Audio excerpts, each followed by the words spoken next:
I'm Anda Hutchins. I'm Lauren Bromberg. We're co-presidents of the New Canaan Garden Club, and we are so thrilled and excited to bring this program to the greater New Canaan and beyond community today. We are welcoming Frances Palmer, well-known locally, but now well-known nationally and even globally. So we're so honored that she could help us have a little holiday special treat for everyone. And I know you'll be inspired and happy to see all the beauty that she has created. This is a very comprehensive book that covers her life in so many ways. She doesn't just make exquisite pots, she gardens, she arranges flowers, she photographs them, and to top it all off, she cooks fabulously. So if everyone would use the Q&A function at the bottom of your screen, if you have a question for Frances at the end, if we have time, we'll answer some of those. We'll choose which ones will be appropriate. And then Lauren. Thank you so much, Frances, and we wish everyone a happy and healthy holiday season. So we'll begin. Absolutely. Great. Okay, welcome, Frances. Thank you. I'm clapping because it always amazes me when I can actually get this going. So I'm kind of clapping for all of us. Thank you so much for inviting me to speak today. And it's such an honor to be able to talk about this book. I was asked by Artisan Books a couple of years ago to write about my creative process. I hadn't really planned on writing a book because I work by myself most of the time and everything is fairly internal. But once I started writing, and I worked with two wonderful editors, Ellen Morrissey and Bridget Monroe Itkin, who the three of us were in constant conversation about what needs to be put in, what needs to be put out. And so here's going to be a bit of an overview of how it is. Some of the book is divided into three parts. Some are philosophical essays, some are how-to essays, and some are just sort of how I think about making ceramics or a garden.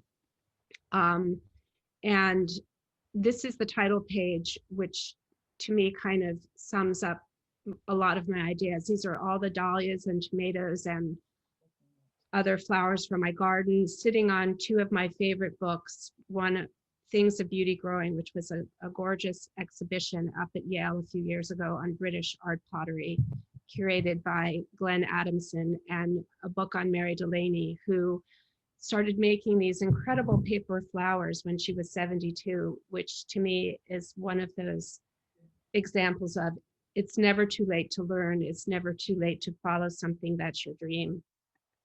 The foreword of the book was written by my dear friend, Dominique Browning. And this is a shelf in her house of my pots interspersed with feathers and nests and things that she collected. And again, I was so honored that she wrote the foreword, and she did such a beautiful job. And to me, this is exactly how I want people to live with my work, and have it just kind of part of their everyday vernacular. And back to the editors that I worked with, we had a lot of conversations about where to place the essays. And one thing I was really adamant about was having my ideas of making functional work that people could live with every day, people that could sense my hand in the making of the work. And so there was this communication about my ideas and how these pots would become part of everyone's daily rituals. And then recently I was reading this book, and there was an essay by the conceptual artist Lee Ufan that he wrote in 1973 called On the Hand. And he starts the essay by saying, "The hand is a friend of the brain. The hand and brain work together to paint a picture or make a sculpture. The hand is extremely important to the brain, but at times betrays it. that is because the hand is part of the body.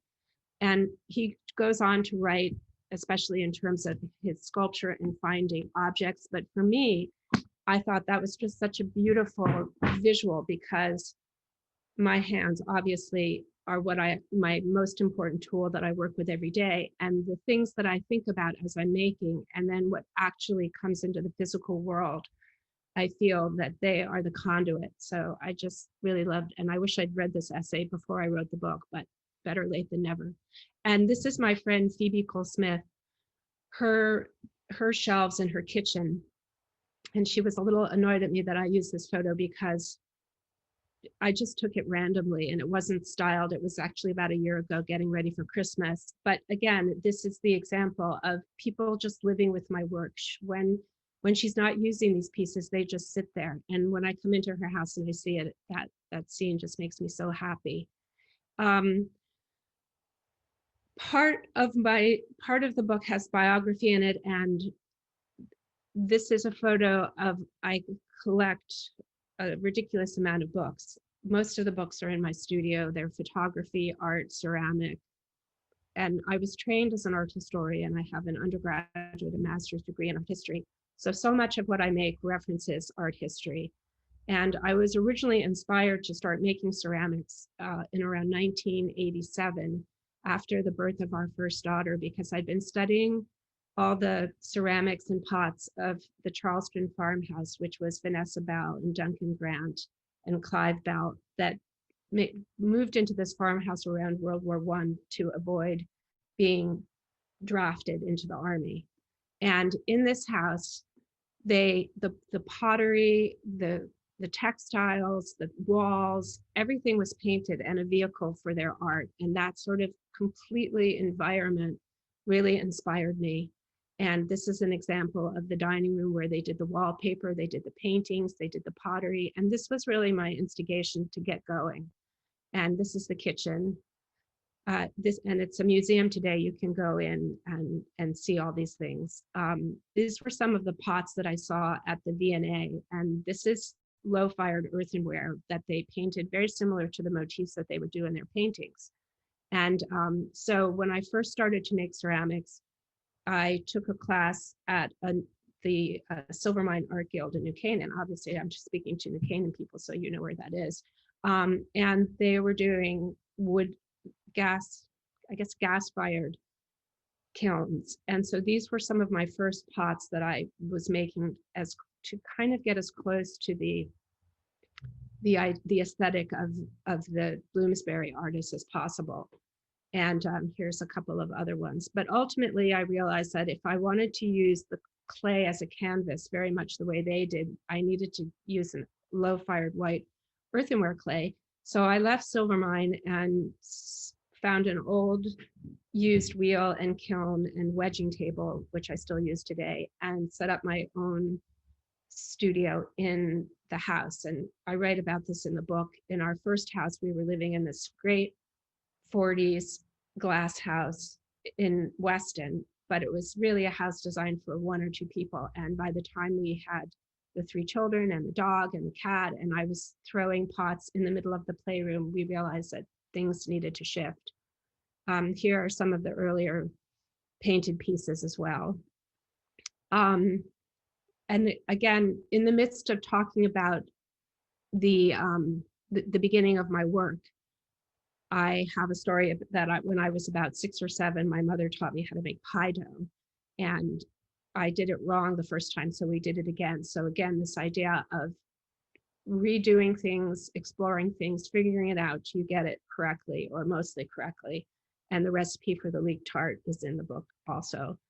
And then again, an important philosophical essay is on centering, because although it is a physical thing that you do, centering, you have to very much get into a certain mindset when you sit down at the wheel. You have to clear out your brain.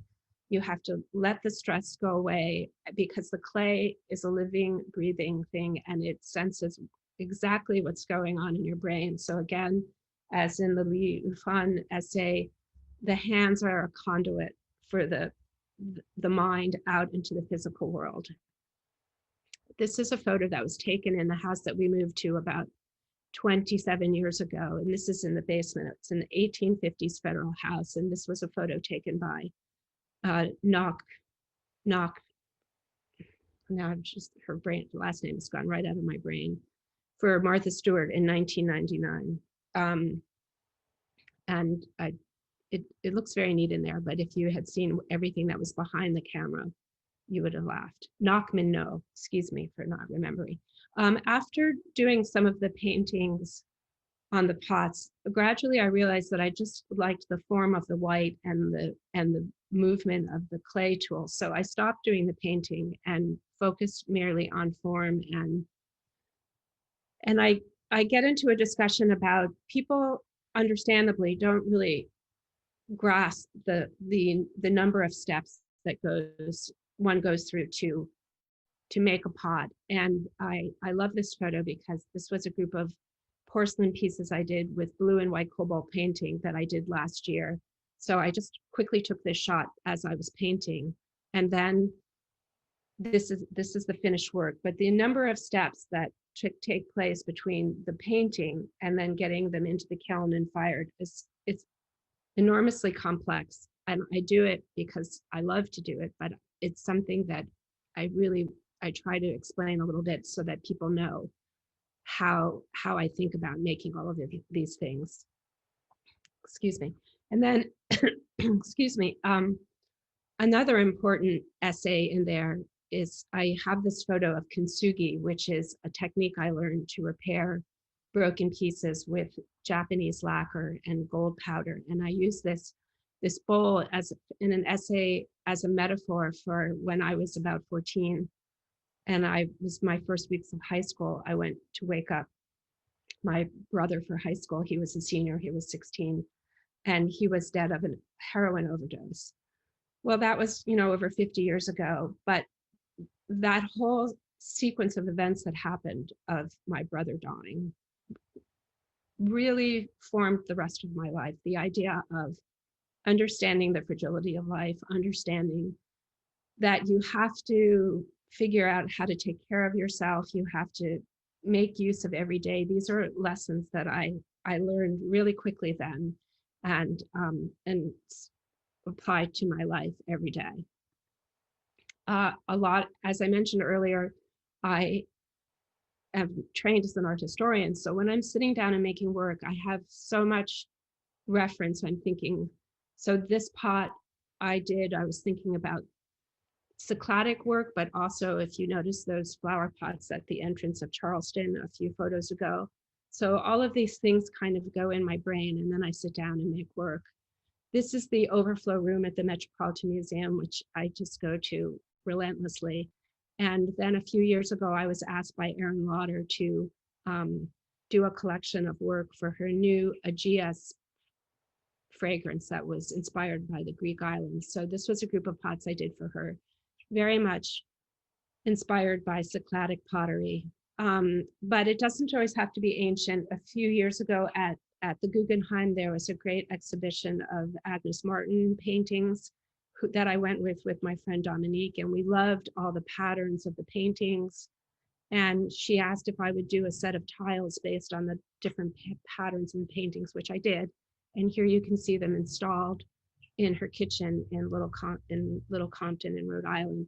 So much of what I see, and this is a photo of notebooks that I started since I was a teenager, and I have stacks and stacks of them, and I just travel around with them, of course, obviously far ahead of cell phones, and made notes on absolutely everything I saw.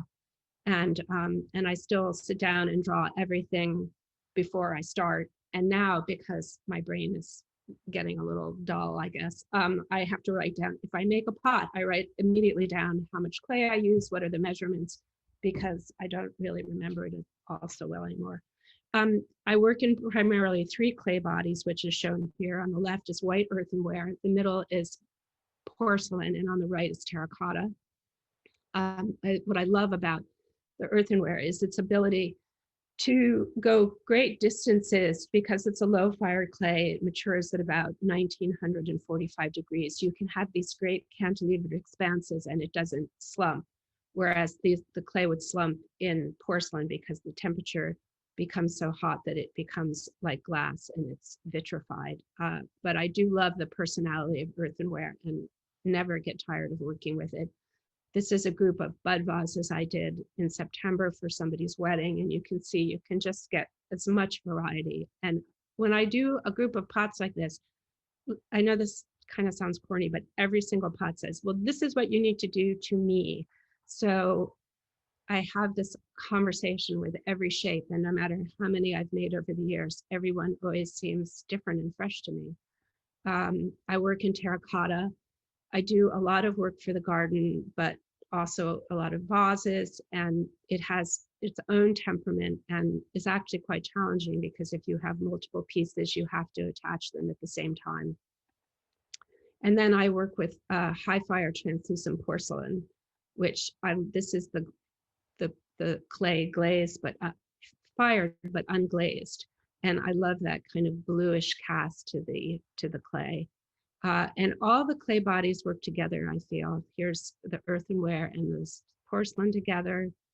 And then in 2013, I went and did a residency in Jindajian, China, so that I felt like I needed to understand the soul of porcelain. So they've been making porcelain in Jindajian for 1,000 years. And that was a fantastic experience. And these were some of the pots I made in collaboration with a young man who taught me how to do the blue and white cobalt painting and the history of cobalt painting. And then I make up all the glazes for the porcelain. And actually I've been adding stoneware, but I don't have those photos in. And here's a sample of just different glaze tests that I've done. And then I figure out which one I like, and then I keep going from there. Here's a group of celadons and ash glazes, which are made from ash of trees burned on the property. A Shino glaze, which is this beautiful carbon trap glaze. Oribe. And when I put this Oribe in the wood fire, which I'll talk about later, it completely transforms. This beautiful, gorgeous red oxblood color drives me crazy. And here's, again, these pots were done in a soda fire. So I feel like one can do things relentlessly and never repeat. I have some sections in the book about how to make certain shapes, but because we're I can quickly do a little video. This is speeded up a little bit, so hopefully it won't take too long, but here I am throwing a bud vase.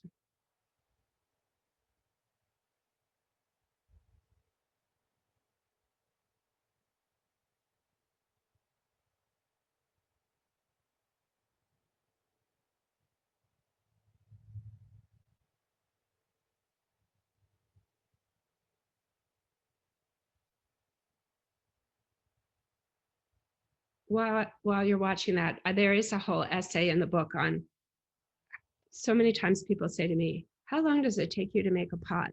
And I have an essay on that because there's so many variables and everything changes every time. So even though this is speeded up, this whole process is just one small aspect of the entire procedure.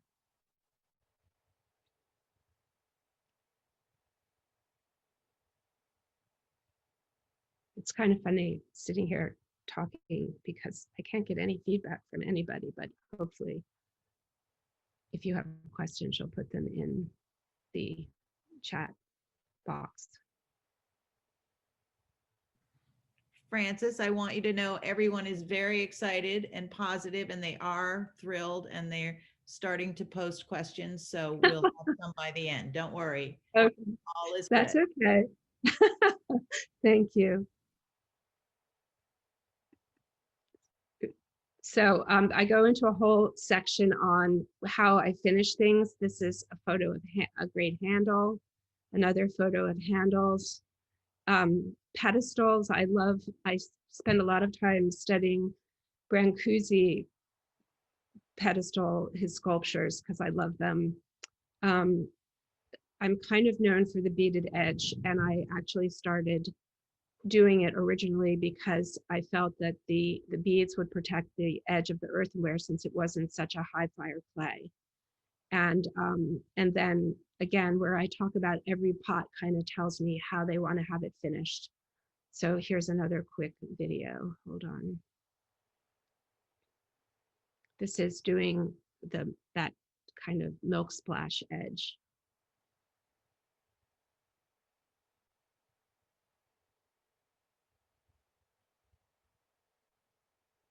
I did these a number of years ago. I set up a camera on a tripod and photographed it.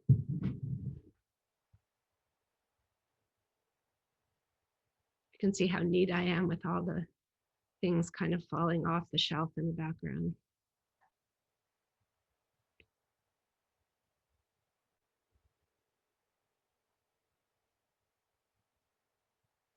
So every bead that goes on my pot, every single bead, I don't know how many I've made, I make by hand. I don't know, millions, who knows? But another technique is putting holes in bowls.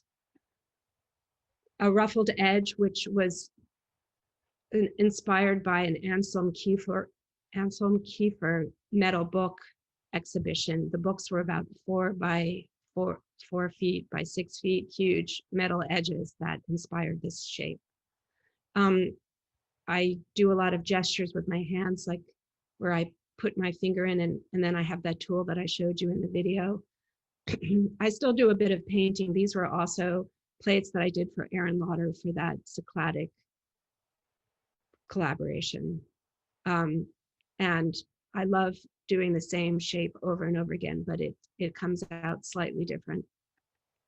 So I have a whole essay on repetition, and that it isn't really repetition to me. It's sort of, again, it's in my head. I'm thinking in my head, and then I'm making it with my hands, and doing it over and over again, I find just wonderful. I love to do that.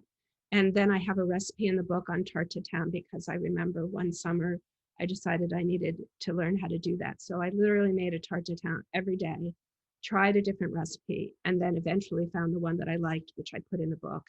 So repetition to me is something I enjoy tremendously. And then this photo goes with the essay, Laugh of the Day, because I find, especially working alone, that when everyone needs a good laugh for the day, and sometimes I have to call a friend or call one of my children or talk to my husband, have just a good belly laugh is really important. And then that finishes the first section of the book. And then the second section kind of moves more into how I think about the garden. So this is my studio, which is just next to my house. And here you can see the studio from the back of the property and the back of the house. So you can see it's quite a short walk, which is fantastic. But when I walk into that studio, I could be 1,000 miles away because my brain is completely different. This is the first floor of the studio. I have 3 wheels, one for the earthenware, one for terracotta, and one for the porcelain, so that I don't have to change the wheels every time I change clays. And then this is my earthenware wheel and one of my photography tables where I take a lot of photographs. And it's great because I can kind of sit at my wheel and strategize what I'm going to photograph. And this is upstairs. This is a photo that my friend Jane Bayless, who's also from New Canaan, took last spring in the early stages of COVID for a New York Times article. And this is my gas kiln building. And to the left of it is an old tennis court that was originally built in the 1930s that we put up new fencing when our kids were small, but none of us ever played tennis. So I turned it into a garden, but you'll see that in a little bit. These are some of the tools that I work with every day. The tools on the left are for throwing, and the tools on the right are for finishing. They're kind of messy. I look at all these amazing photos on Instagram of people's tools that are pristine, and it just doesn't happen in my studio. I make certain shapes and molds because I have a shape in my brain that I want to make, and then you can see the pots on the right that are produced from these molds that I've formed. And then there's an essay in the book on a row is a row is a row, because I've always been a knitter. And when I lived in New York City and in my 20s, and I had jobs knitting for people, I would just carry my knitting with me on the subway and wherever I was. And the idea being that if I could just sit down and knit a row, eventually the entire sweater or vest or hat would be made. And so I changed Gertrude Stein's "A rose is a rose is a rose" to "A row is a row is a row," with the idea that no one's ever going to have a huge amount of time dedicated to any one thing. But if you move all the projects along simultaneously, then little by little, they all get finished. And this is what I do every day. And outside, this is a view. I have two gardens, as I mentioned. This is a view from my second door studio. I had the first garden that I built with my husband is 50-foot round garden that has 4 16-square-foot beds. And for years, I just shoved this completely full of dahlias. And finally, I got annoyed and thought I didn't have enough space. So we took that old tennis court and I turned that into a garden too. So now I have about 30 raised beds on here. And then I started growing dahlias about 26 years ago, before they were very much in fashion as they are now. But there are many, many more things I grow. I do have a brief how to grow dahlias in the book, but I also kind of think of the garden that it has to have flowers from the moment bulbs can pop out of the ground to the time the frost comes. So I have lots of different bulbs, and I go through this in the book. And everything, of course, has to be available for cutting. I put the tulip bulbs in between where I know the dahlia hoops will go approximately, so that all the spring bulbs can die back as the dahlias are getting planted. And I just grow a vast amount of species of tulips, lily tulips, all sorts of things, just so that I have things constantly going. And of course, an assortment of peonies, and I do a lot of roses. I've been adding a lot of roses to the tennis court beds. I have a lot of old roses that only bloom once. And I've been getting into bearded irises a lot. And so I try to have, again, a range of different colors and shapes, and early, middle, late. I'm very much inspired by Cedric Morris, who was this incredible English gardener and painter. And he bred bearded irises, which are being revived in England, but unfortunately unavailable here. But these are my homage to Cedric Morris. And I embrace the random, so I get a lot of volunteers. Over time, the tennis court has cracked, and anything that comes up in the cracks, I kind of leave, and the hollyhocks and anything that happens, I try to use. And here's photos with the iris and the roses and the peonies. Then the poppies come in, and I've got the foxglove or volunteer. And I think in one of the back ones, oh yeah, I can't, maybe I haven't gotten there yet. Sorry, going too fast. Here it is. Up here, you can see the buttercups, anything that's blooming. Then I start with the lilies. I have a large contingent of lilies. Clematis, just everything that I can get to go blooming. And as things transition, I go from the roses into the lilies. I have a lot of annuals. I've been doing a lot of gladioli lately. There's some beautiful heirloom types available now that are really fun. And they come back every year, which is a surprise. But you do have to stake them, otherwise they get really wonky. Again, hydrangea, everything is fair game. Here's some of the tiger lilies that bloom. They're getting a little out of control. They're about 14 feet, and I could definitely take out some of the bulbs if I can figure out how to do that. But then there are a lot of martagon lilies on the tennis court, and everything has to function for photography. And then once the lilies start to wane, then the dahlias come in. and these were late blooming gladioli with the dahlias. So I just try to keep everything going. I do a lot of annuals, amaranth, calendula. I love to plant marigolds, and here then the dahlias come in. And then in this over the last year, I finally was able to build a greenhouse, and I have been raising chrysanthemums. My friend Phoebe took this photo of me, which I think is kind of funny. But the heirloom chrysanthemums are incredible. So maybe some of you have seen some of those photos. And again, just great to learn. They take a lot of work. You have to do a lot of pruning and just budding, but definitely worth it. And just like the dahlias, they're kind of miraculous. This was a lot of these chrysanthemums I was able to bring over to the object and thing exhibition that Abby Bankser and other galleries organized at the Noyes House. I was so honored to be a part of it.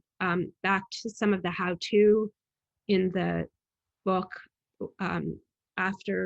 At the end of the season every year, I try to make plaster casts of the flowers so that I can then put them on the pots, and there's an explanation of how to do that in the book. I also have bees on the tennis court. This year I had 5 hives, and my friend Laura Mulligan, who is the farmer up at the Hickories, can come down sometimes and help me. But I do love having them. I think they're so incredibly miraculous and gorgeous. And when I went to the Sagrada Familia a few years ago in Barcelona, I was so intrigued because Gaudí based so many of his forms on the hexagon. And he said it was the most perfect shape in nature. And when you look at the hexagon shape of these combs where there's absolutely no waste, I completely agree with him.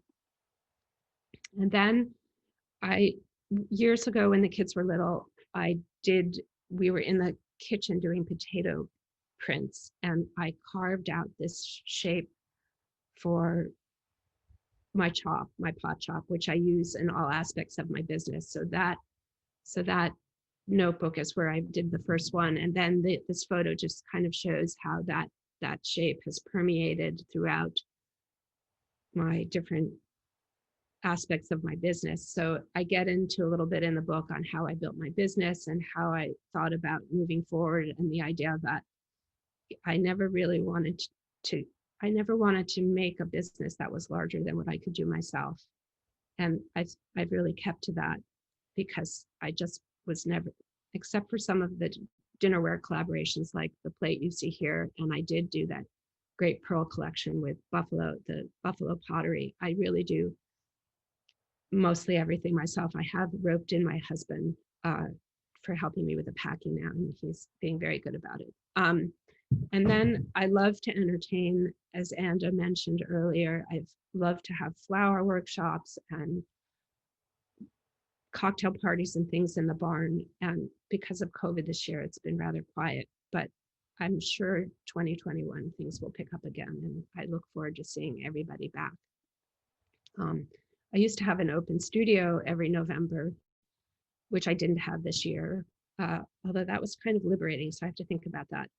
But the studio is so integral to my life, but I do go there every day.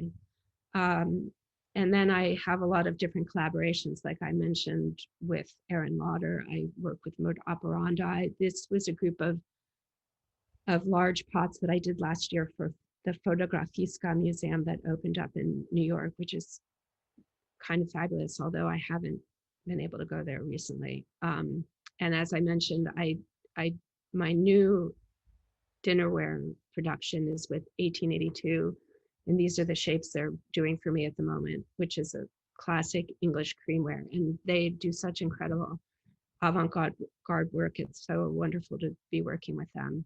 And here's a photo that they took, which I think is so pretty.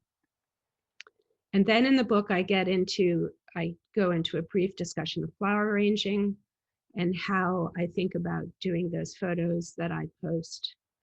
And it just shows the different steps.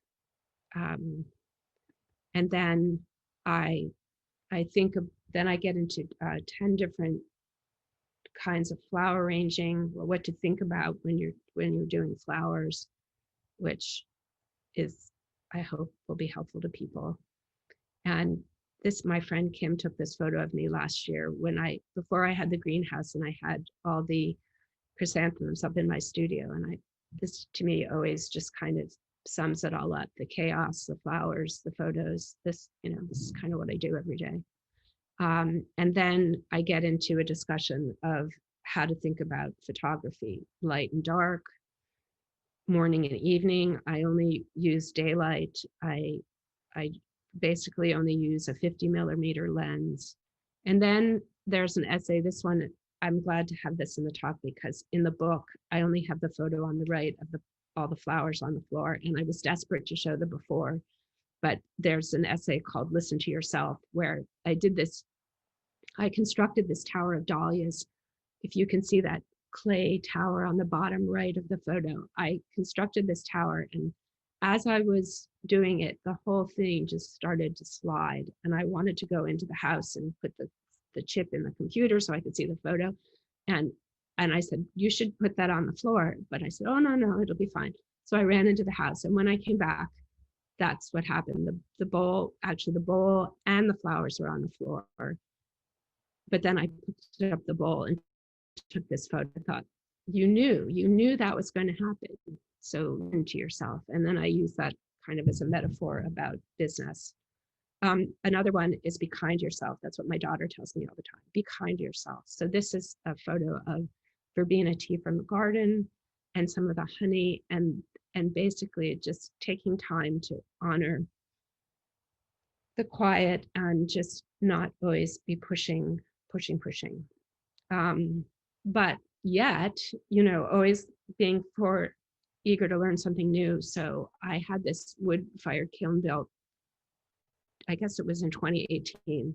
And last year I was only able to do a couple firings because it's quite an enterprise. And but this is something I'm really looking forward to doing in 2021, having more time to work on the wood fire, the glazes. Everything is different. My husband Wally helped me fire. We were loading wood every 5 minutes for over 13 hours. And then it takes about a week for the kiln to cool down, but it's fascinating and I'm really excited. And these are some of the pots that came out of that second firing. And a lot of them went over to the Noise House, which I was so thrilled to be able to participate in. Here's just a shot I took of some of the pots in the room where all the other artists were as well. And then I just wanted to end the talk by saying that I was wishing everybody a season of health and safety and bounty, and to, hopefully we'll all get through to a better 2021. And I've gotten all the dahlias put away now, so that I have to wait until the spring. But the good news is, as I'm onto the orchids and the geraniums, so hopefully you'll be seeing more flowers, even though it is the winter time. And that's it. So thank you very much. Okay. Oh, Frances, that was just spectacular. And Thank you. Everyone is so thrilled. And your fans are saying things like, you are a rock star. So, and let me read some of these. Should we mention that you have an exhibition at Wave Hill? Oh yeah, I should have put that in there. Yes, I have an exhibition at Wave Hill of a lot of these photographs, a lot of the photographs from the book. Thank you for mentioning that. And the exhibition is up until March 31st now. Oh, they extended it, right? They extended it. So the exhibition is free. All you have to do is it's part of, if you go to Wave Hill, you can just walk in there, but you have to make a reservation to go there. Right. You need to, right, be socially responsible. I have Exactly. a couple of questions. If you would Sure. share, one person asked, where do you shop and get your wide variety of plant material? Do you have resources in the book? I don't remember. I do. At the back of the book, there's a whole list of where I get the dahlias and the bearded iris and the chrysanthemums, and just about everything is listed in there. Yeah, as well as clay supplies and different books that I look at, photography book. You know, a lot of the special books that I reference all the time. There's a whole resource at the back of the book. Even cooking. So I see. Yes. Yeah. Okay. Everything you need to know is in the book. So Yeah, buy that book. buy And that book, you right? don't have to buy it from me, but just get it anywhere. It's Yeah.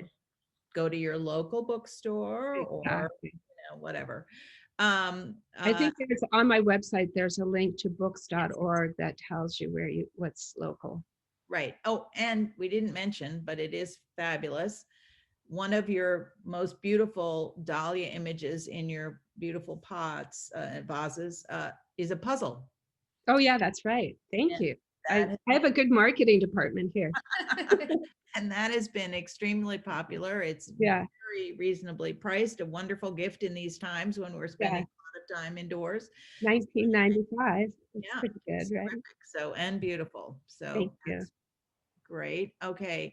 Um, let's see. Quick question. What again was the name of the author of the essay, The Hand and the Brain? Oh, okay. So wait, hold on. It's in this incredible book by Glenn Adamson Glenn Adams. called The Craft, which is available now. And the name of the writer is, he's lived in Japan most of his life. And his name is Liu Ufan, Lee Ufan, Leeufan. Okay, Lee good. Ufan. All right. So, Okay. and then another question asks, you mentioned that your pieces speak to you. This is what you should do to me. What vision might you have for a piece or series of pieces to inspire hope after this period of pandemic, political divisiveness, and social unrest? There's a heavy duty question for you. Oh, you know, I'm not sure if I can answer that because Okay. that's Could be hope something is to sort of think an app. What'd you say? just something to think about. Something to think about. I mean, I feel that the pieces are imbued with hope because I always make them in a positive, I make them thinking on positive things. So I think hope is an inherent quality, but I don't know how I would specifically do something titled hope, if that makes any sense. Someone asked where your work can be purchased, and you have a terrific website, right? So Yeah. that would be, but also you have pieces at the Neue Gallery still, or? I do. I sell through KRB on East 74th Street in New York City, and Dawn Hill up in New Preston, Connecticut, and 100 Main, which is Bunny Williams's shop. Oh, yes. But also just through my website. Right. Okay. I will type some. I'd like to know, Here we go. do you have a favorite dahlia? Uh-oh. Mm-mm. Many favorites, right? Many favorites. That, you know, it sounds corny, but I guess you like, if everybody watched The Crown when they said, when he asked the queen, who is your favorite child? And yeah, you know, I've had a lot of discussion about that. I don't have favorites because I think everybody has an amazing quality. Right. Just for everyone's information, Francis's website is francispalmerpottery.com, which was on the screen there, but some people, you know, are asking, but I just reiterating. Right. And my Instagram is usually where I'm yes, posting. follow her Instagram if you want a little bit of beauty and inspiration almost every day. So that is definitely worth doing. And she will connect you to some of the most fabulous pieces and places in the world, and people like Ben and Charlie, and right. So Mhm. terrific following. I just want to make sure I've covered most of the questions here. Oh, here's one, but I thank you so much for your inspiration. How do you find balance in your work and life? You are so prolific. I sleep a lot. I think you don't sleep a lot. No, I do. I need a lot of sleep. I try to do some kind of exercise every day, either take a walk, or I've been doing these great bar classes from Body Quest in Westport. She has a whole series online, which is great. I don't know. You just have to, again, listen to yourself. When I feel myself getting fried, I step away. That's If great. I make work when I'm tired, I inevitably mess up. And so I just stop. Right. Yeah. All right. Well, if there's nothing else, which I wish we could keep you here all day, because I'm sure we could talk all day. We so appreciate this. Was just a wonderful interlude, and I'm sure people will be thinking about this for days to come. And we so appreciate it, Frances, and we'll be talking to you soon. Thank you so much for asking me. I really appreciate this.